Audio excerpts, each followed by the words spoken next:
વાલા ભક્તો, આપણો જોગીડો મહારાજ લઈ ગયા એને આજ 5 વર્ષ થયા. કૃતજ્ઞતા જોગી સ્વામીનો પ્રધાન ગુણ હતો અને આજ વિશ્વમાં શ્રેષ્ઠ કક્ષાના ચિંતકોએ એ લેટેસ્ટ સાબિત કર્યું છે કે કૃતજ્ઞ માણસને જેટલો મહાન બનાવે છે, સુખી કરે છે, એટલો શાયદ કોઈ ગુણ નહીં.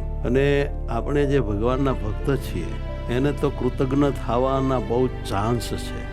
એમ જે એના ઉપર ઉપકાર કરનાર ભગવાન સ્વામિનારાયણ મદદ કરે છે, બહુ ઉપકાર કરે છે, એટલે એ ઉપકાર આપણે ગમે એટલા ગાઈએ, ગમે એટલા વર્ણવીએ, ગમે એટલા એને અહોભાવથી લઈએ, કદી એ પરમાત્માના કરેલા ઉપકારોને ગાતા આપણે અંત ન પામીએ.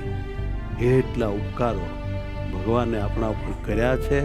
માટે ખૂબ ભગવાનના આપણને જે મદદ કરી હોય તે બાબતના ગુણો યાદ રાખી ભગવાનને સંભળાવ્યા કરવા કે પ્રભુ, તમે મારા ઉપર બહુ કૃપા કરી, મારું બહુ ધ્યાન રાખો છો.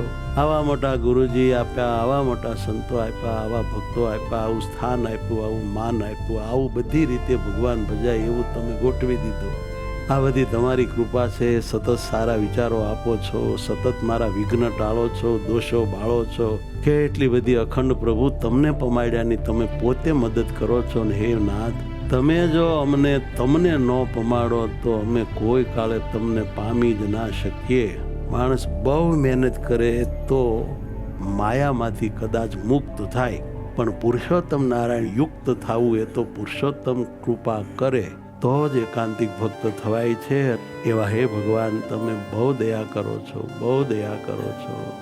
બહુ સંતો ભક્તો દ્વારે પણ મારું જ્યારે જે જરૂર પડે તે હિત કરો છો, વઢો છો, ટોકો છો, રોકો છો, અપમાન કરીને અમારા માનના ભૂકા બોલાવો છો, તિરસ્કાર કરીને પણ અમારામાં આવી ગયેલી અવળાય એનું ખંડન કરી તમે અમને એનાથી બચાવો છો, સદરસ્તે રાખો, ચડાવો છો.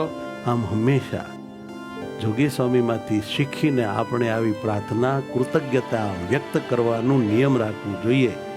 એમાંથી રહસ્યાત્મક પ્રાપ્તિ એ થાય છે કે આવું બધું એણે આપણા ઉપર જે કાંઈ પરોપકાર રૂપ કાર્ય કર્યું હોય એને યાદ કરવાથી ભગવાનમાં બહુ હેત થાય, સંતો ભક્તોમાં બહુ હેત થાય, બહુ હેત થાય. અને એ હેતને કારણે જ અખંડ સ્મરણને સ્મૃતિ એની મેળે રહે અને ભગવાનની પ્રાપ્તિ આપોઆપ થઈ જાય છે. એવો મોટો ફાયદો કૃતજ્ઞ બનવાથી થાય છે. માટે વાલા ભક્તો, આ કી છે, જોરદાર ભગવાનમાં જોડાવાની ચાવી છે.